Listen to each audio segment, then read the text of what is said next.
Почитувани гледачи, добра вечер. Среда е 19 часот 15 минути.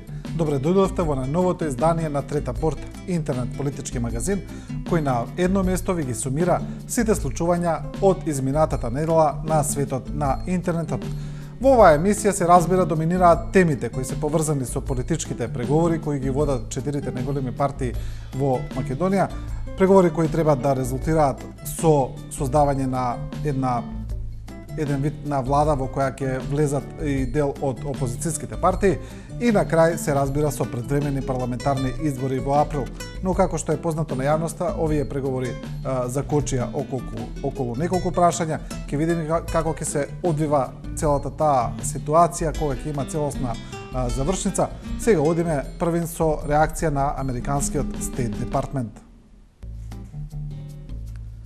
State Departmentот вели: испуштен е клучниот рок.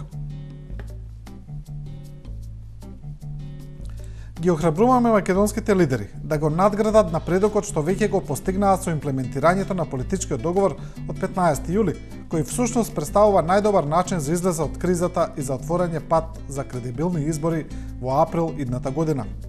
Партиите го испуштија клучниот рок да се согласат по сериозни прашања поврзани со формирањето влада, заштита на така наречените свиркачи и заштита на приватноста. Ова го изјави портпаролот на State Department Џон Кирби. Се надеваме дека работните групи ги продолжуваат разговорите. Сите инволвирани страни на прво место ќе ги стават интересите на државата, воедно повторувајќи ја нивната определба за интеграција на Македонија во евроатлантските структури. Од State Departmentот исто така кажаа дека политичките партии во земјава не треба да се обидуваат да влијаат или да го попречат извршувањето на задачите на специјалната обвинителка и дека треба да и се обезбеди ресурси и персонал кои таа одреди дека се потребни за да го исполни нејзиниот мандат. Тоа е тоа соопштение на State Departmentот, а на ова веднаш реагира новинарот Бранко Тричковски, колумнист, познат по неговиот остар јазик, кој сега се обраќа во негов препознатлив стил. Тричковски пишува на Facebook, на својот профил, од каде често ги праќа пораките и сега вели: Ало Вашингтон, ние немаме лидери. Ало State Department, ние немаме лидери. Имаме еден микс од лудаци, апашишта, поглавици на растурени племиња и злосторници. Или сменете ги адресите на оние кои се однесуваат вашите обраќања, или сменете ги нив, или сменете ги соопштенијата. Да се надевате на нешто од тие што ги викате лидери е небосмислено отколку да побарате од македонските астронаути да не патуваат на Марс, туку да го фатат со ласо и како теле на тексашки ранч да го спуштат во орбита околу Македонија. Тоа го пишува Тричковски, а доста аналитичари, коментатори се занимаваат со она што може да се случи доколку Македонија ги пробие сите рокови и доколку политичките партии на крајот не успеат да постигнат договор и доколку се разбира пропадне договорот од пржино. Една од оние опасности е Македонија да ја изгуби препораката за членство во Европската унија, но и низа други чекори кои би можеле да имаат негативно дејство во однос на меѓународната изолација на државата. Одиме со еден напис кој е објавен во Фактор и кој вели: Тешко со хан, потешко без него. Дали Груевски ќе биде изолиран од надвор и политички осамен од натре? Значи, тоа е текст на Горас Чомовски. И тука, еве, коментира Башкин Башкију од Институт за креирање на политики и добро владење. Меѓународната заедница ќе ги користи сите инструменти што и се на располагање, вклучувајќи и опцијата да ја го одземе кандидатскиот статус на Македонија. Во моментов државата нема стабилни институции. Со оваков систем и со оваква поделена моќ, само кон одредени политички партии ќе имаме постојана криза. Ова може да се реши само под притисок на граѓаните, а не на странците. Вели Башкију и додава: Меѓународните партнери и спонзори на диалогот за надминување на политичката криза во земјава ќе комбинираат сет од нов дипломатски притисок пред се кон младината коалиција.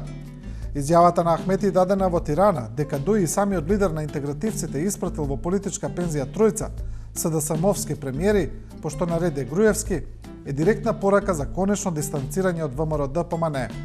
Не се исклучени и ефикасни финансиски притисоци во два правци, затворање на странски финансиски пазари и замрзнување на кредитни линии од комерцијални банки, што владата главно ги користеше за пополнување на буџетскиот дефицит, вели Башкин Башкиу.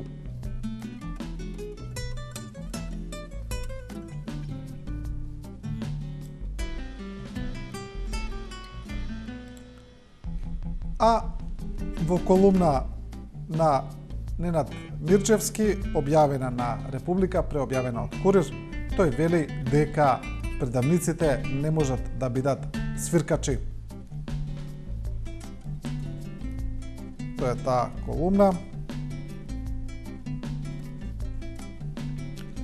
Инсистирањето на опозицијата да се донесе посебен закон за заштита на така наречените свиркачи е само уште еден доказ дека аферата бомби е добро подготвено сценарио на надворешни центри на моќ, според кое по исполнување на главната цел, уривање на власта, треба да се спасат од кривична одговорност домашните актери во драмолетката преку законски решенија што се надвор од секоја правна логика.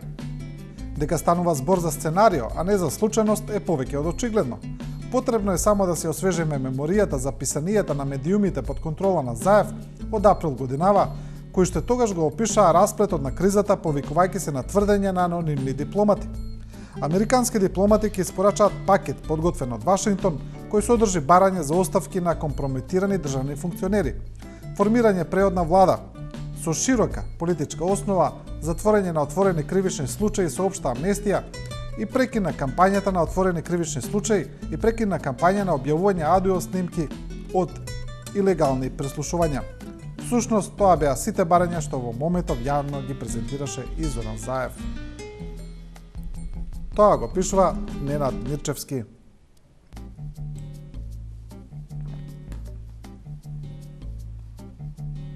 А сличен став за она што следи во Македонија и за тој притисок кој ќе биде насочен кон владачката партија има и Исмет Рамадани, само за разлика од Мирчевски, за Рамадани тоа е позитивна работа, позитивен момент и според него тоа ќе значи една разврска која ќе оди кон почитување на правната држава во Македонија. Еве го текстот, насловот е Рамадани, доаѓаат казните, партијата на власт ќе биде најмногу погодена. Како се ближи крајот на оно што значи имплементирање на договорот, партиите ги фаќа нервоза, особено ВМРО-ДПМНЕ и Никола Груевски, а тие ќе продолжат со обструирање за да купат време да се извлечат од ваквата ситуација. Тие се главни актери на изместувањето на евроатлантската интеграција. Тие се виновни за криминалното владење и корупција што има во извештаите, а сега доаѓаат и казните. Партијата на власт ќе биде најмногу погодена. Мислам дека Соединетите Американски држави и Европската Унија, кои го менаџираат процесот, ќе доведат до тоа Македонија да се врати на вистинскиот колосек и крајно договорот мора да се имплементира. Тоа го пишува Исмет Рамадани. Емисијата ја продолжуваме со сет на колумни на, можеме да кажеме, новинарските тешкаши во Македонија. Се разбира, сите тие колумни се посветени на оно што се случува, тоа се политичките преговори и политичката криза. Првим почнуваме со Ерол Ризаов. Колумната, значи, е објавена на неговата страница, неговиот блог, од каде што Ризаов ги објавува, и сега вели од бетер по бетер.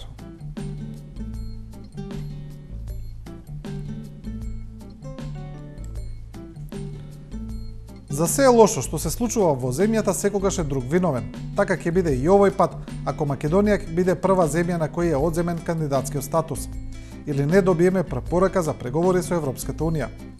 Груевски и владата, партијата на власт и незините трабанти на целогласки алармираат дека за тоа е виновна опозицијата, бидејќи не дозволила уште еден 10 годишен мандат на власта и не се согласила да се осакати специјалното јавно обвинителство. Опозицијата, замислете, не се согласува да се судат луѓето кои храбро им ги предочиле на јавноста злоупотребите на власта, организираниот криминал и незаконската пресметка со политичките противници, местенките за апсење на политичари, новинари и сопственици на медиуми. Опозицијата не се согласила нивните министри и заменици во заедничката предизборна влада да бидат фикуси, туку барале активно да учествуваат во одлуките кои се однесуваат до изборите или засегаат во изборниот процес. Тоа го пишува Ризаов во колумната од Бетер по Бетер.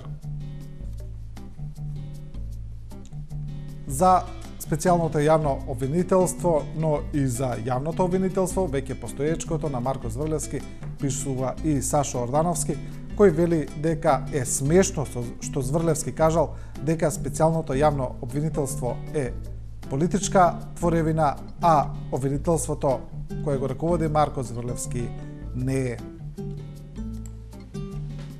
Колумната на Ордановски има интересен наслов: Марко, Марко, ке те апне Шарко.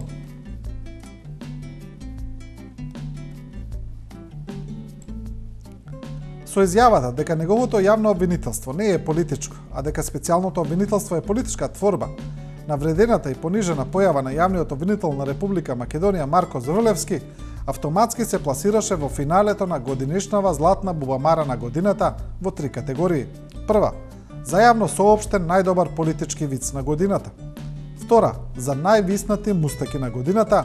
И трета, за тотално губење на личниот и институционален кредибилитет на институцијата што ја представува.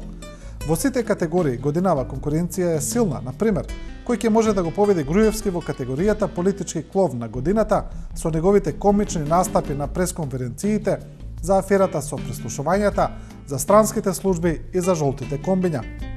Но Зврлевски има основа да се надева дека заслужено ќе се закити барем со едно-две од овие значајни општествени признанија, бидејќи да тврдите дека специјалниот обвинител, избран од сите партии во собранието, е помалку легитимен од јавниот обвинител, избран само од партиите на власт во истото тоа собрание, само ги доведува во прашање резултатите од последниот систематски преглед што сте го направиле.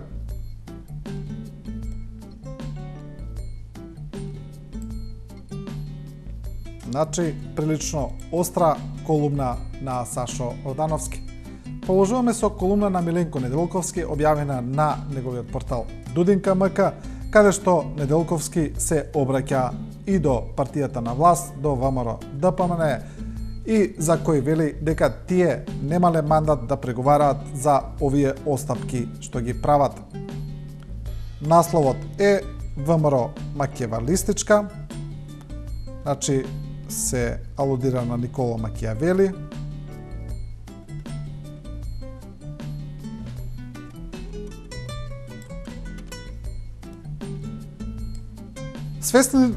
Свесни ли сте дека македонскиот народ не ве гласаше да се пазарите со СДСМ и да сте послушници на Бели Јорав?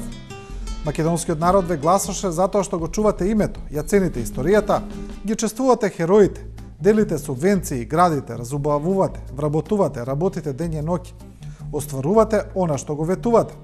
Во вашата програма немаше точка дека ќе штитите некој ваш оговарач на телефон наместо да работи, немаше да му попуштате на заев до бесвест, немаше дека Бели ќе ви кажува какви лидери треба да сте, немаше дека ќе правите влада со министри од СДСМ. Тоа во програмата надградена никаде го немаше. На митинзите не го кажувавте.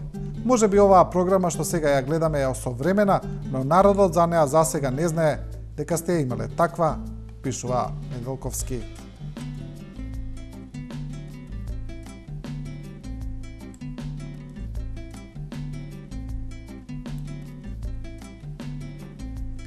Продолжуваме со професорот Јове Кикеновски, кој овој пат зборува дека ако преговорите не успеат, време е да се вратиме чекор назад, како што вели тој, но назад временски кон она што веќе се случуваше, и Кикеновски порачува време е за улична демократија.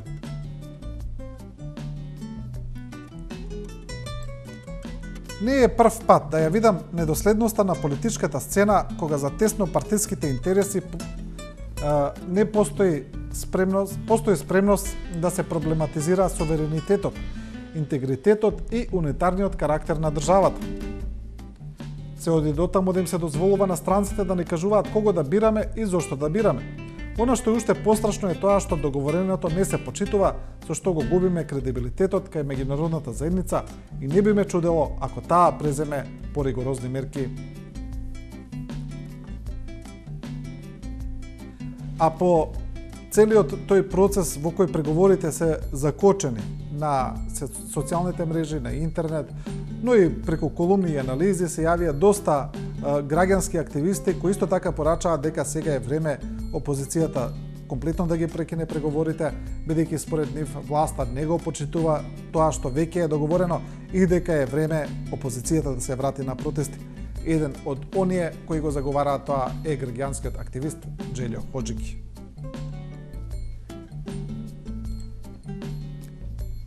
Хоџики сега пишува во колумна: треба да се објават бомбите од кои режимот има уплав. Не смее да се прифати закон за необјавување на бомбите кои опозицијата досега не ги испукала, макар тоа да бил изговор да Груевски и Ахмети го растура договорот од Пржино. Прво и основно, таквиот закон е неуставен, а опозицијата не смее да се дозволи да влезе во пракса да со незиниот глас се носат неуставни закони. Од уставот Палома Хартија направи власта, опозицијата не смее да биде соучесник во такво нешто. Максимумот до кој СДСМ смее да оди е самата да се обврзе дека нема да објавува бомби. Второ, можеби некој од свиркачите ќе најде начин да достави необјавени бомби со големи криминали до дел од малкуте критички настроени медиуми и новинари, како што нашле начин да достава до опозицијата. Јавниот интерес на тие медиуми и новинари сега им дава уставно, законски и морално право да ги објават тие криминали. Опозицијата со влегување во договор кој на медиумите би им го ускратил законското право да објавуваат необјавени бомби би изгубила довербата кај дел од граѓаните кои се спремни да се борат против груевизмот. Закони кои кршат устав, ДПМН и ДУИ нека се носат сами. Тоа го пишува Джелјо Хоџики. А еден фейсбук статус на професорот Ѓорги Спасов привлече огромно внимание во јавност.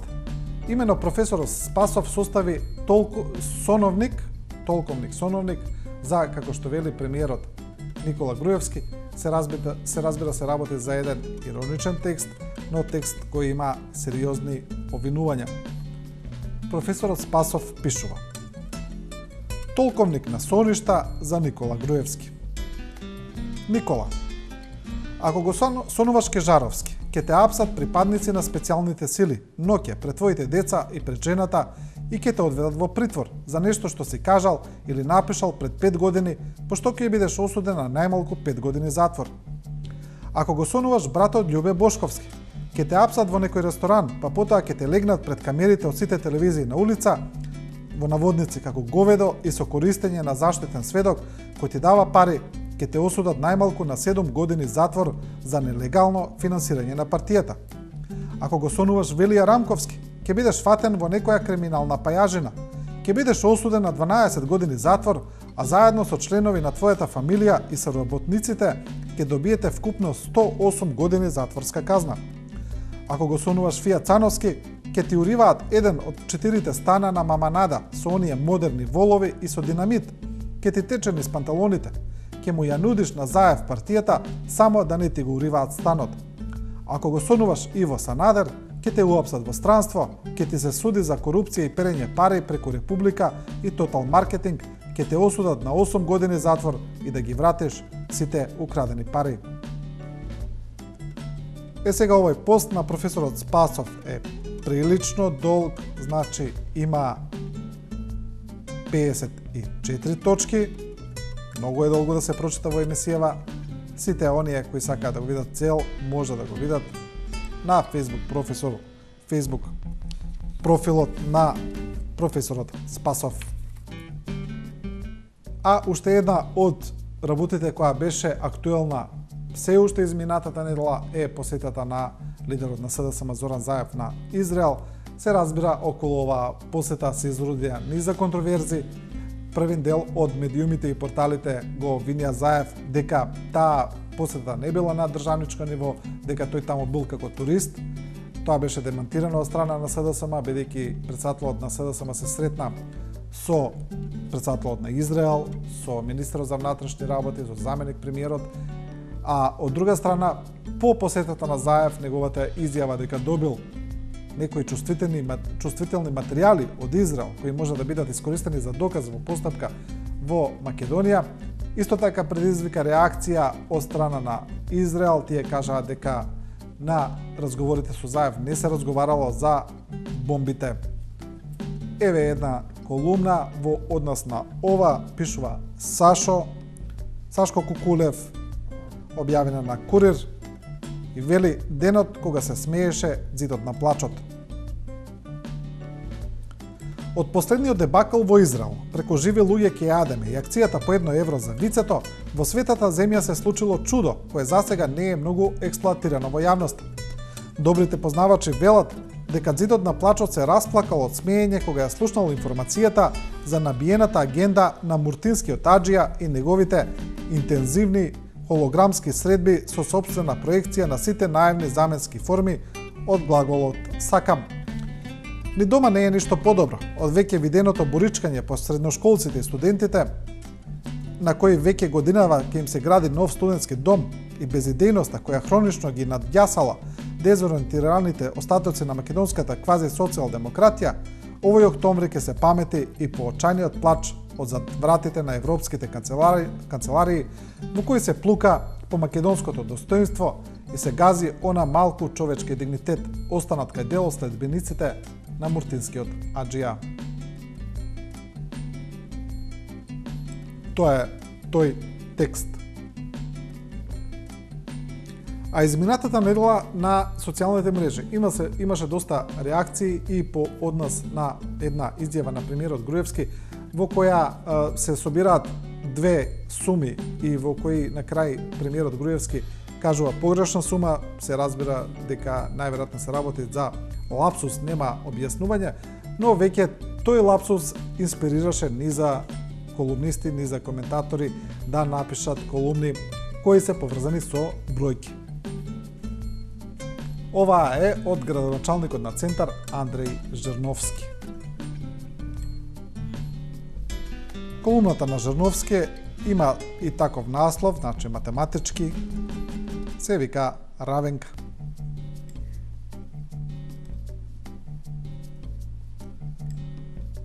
Познато ни е дека токму во последниот месец, од 7 до 28 септември, владата доби одлична идеја обиколницата да се затвори на точно 21 ден и да се издаде на француско филмско студио. Сумата која е добиена од студиото е 17,5 милиони денари, не евра, не долари, денари, во превод нешто помалку од 280.000 евра. Оваа скромна или подобро речено символична сума за едномесечно гушење на главниот град ќе биде насочена во реконструкција на државните патишта. Како мала споредба, пред 15 години, за време на снимањето на вториот дел од филмскиот хит Матрикс, продуцентите барале да изнемат автопат на кој ќе снимале една од акцијските сцени. Откако не го нашле, решиле да изградат, тој потфат ги чинел 40 милиони долари.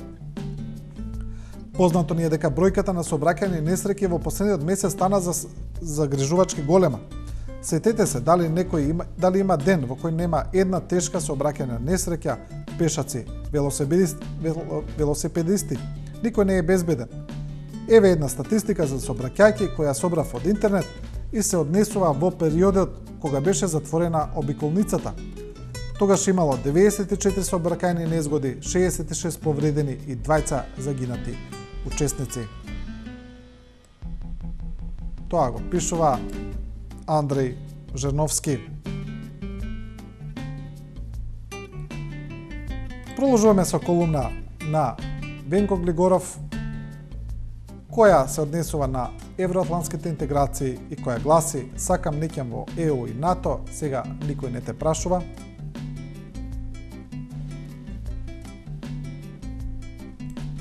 Ако владата се декларира дека сака во Европската унија и НАТО, тогаш секако треба да работи според нивниот дрес-код.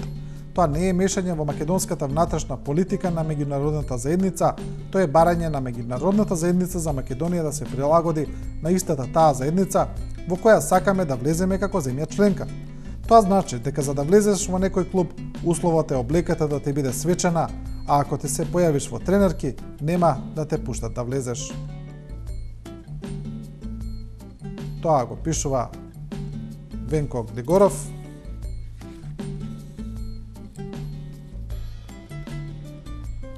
И емисијата ќе ја завршиме со два последни текста. Значи, еден е на Слободен печат, кој вели дека според информации на Вестникот, во Министерството за внатрешни работи на големо се менуваат началници и раководители на сектори пред доаѓањето на министер од редовите на опозицијата. Ова според информациите на Вестникот се прави за да се парализира работата на новиот министер, а тие началници не требало да ги слушаат неговите команди. Началници во МВР се продолжија живот пред да им дое опозицијата е насловот. Владата на големо се подготвува за новите министри и заменици министри, кои според договорот од Пржино треба да дојдат од редовите на опозицијата. Односно, изготвува разни планови и решенија со кои би ги блокирала кадрите на СДСМ. Денови во Министерството за внатрешни работи се подготвувале нови систематизации, како издавање нови решенија на веќе именувани началници, со кои нема да може да бидат сменети во наредните 3 месеци. Имено, станува збор за измени во некои одредби. На овој начин, велат нашите извори, ќе се блокира новиот министер кој ги биде назначен од СДСМ. Односно, тој нема да ги почитува новите решенија, а луѓето на власта нема да ги напуштаат своите канцеларии, со што ќе настане вистински хаос. Тоа го пишува Слободен печат. А емисијата ќе ја завршиме со статус на Јасмина Ангелова, значи сопругата на Стојанче Ангелов, која исто така имаше и судски процес против полицаец кој го обвинуваше дека ја удрил за време на демонстрации. Ангелова напиша дека тој воопшто не се појавил на суд, а сега пишува и за овој процес, за обвинува исто така за менување на кадри и заставање на непрофесионални кадри во Министерството за внатрешни работи. Уште колку партиски послушници ќе пикнете во МВР додека преговарате, прашува Ангелова. Додека чекаме да заврши долгава ноќ на натегање со веќе видените монструми, да ги забележам овие директни гласени од срцето на МВР. Лично неуставниот министер Митко Чавков во Министерството за внатрешни работи во недела 18.10 во 14 часот поделил решение за работа на околу 50 нови инспектори донесени без конкурс, само со писмена согласност од местните штабови на владеачката ВМРО ДПМН. При врачувањето на решенијата им било нагласено дека сето ова што го прават пред самиот избор на новиот опозицијски министер е нелегално, но на нив мора да им се одолжат заради особени заслуги во партијата. Ова сега го пишува Јасминка Ангелова и се разбира се работи за тешко обвинување. Почитувани гледачи, со овој текст ја завршуваме оваа трета порта. Емисијата следете секоја среда во 19 часот и 15 минути. До трета порта исто така дојдоа некои укажувања дека во емисијава нема понекогаш не се читаат некои колумни кои се забележани во неделата која изминува. Се разбира дека тоа веројатно е случај, затоа еве ги повикувам сите оние кои имаат добри колумни, кои имаат добри коментари, добри анализи, па може да се каже и коментари на социјалните мрежи, на Facebook, тоа да го направат, да ја контактираат трета порта преку Facebook, пратете ни слободно порака, ќе ја видиме и се разбира дека вашите текстови така ќе допрат до гледачите. Не го заборавајте ни мотото на трета порта, дека ние не ви кажуваме како да размислувате, туку ви ја прикажуваме големата слика. Останете и со програмата на 24 вести.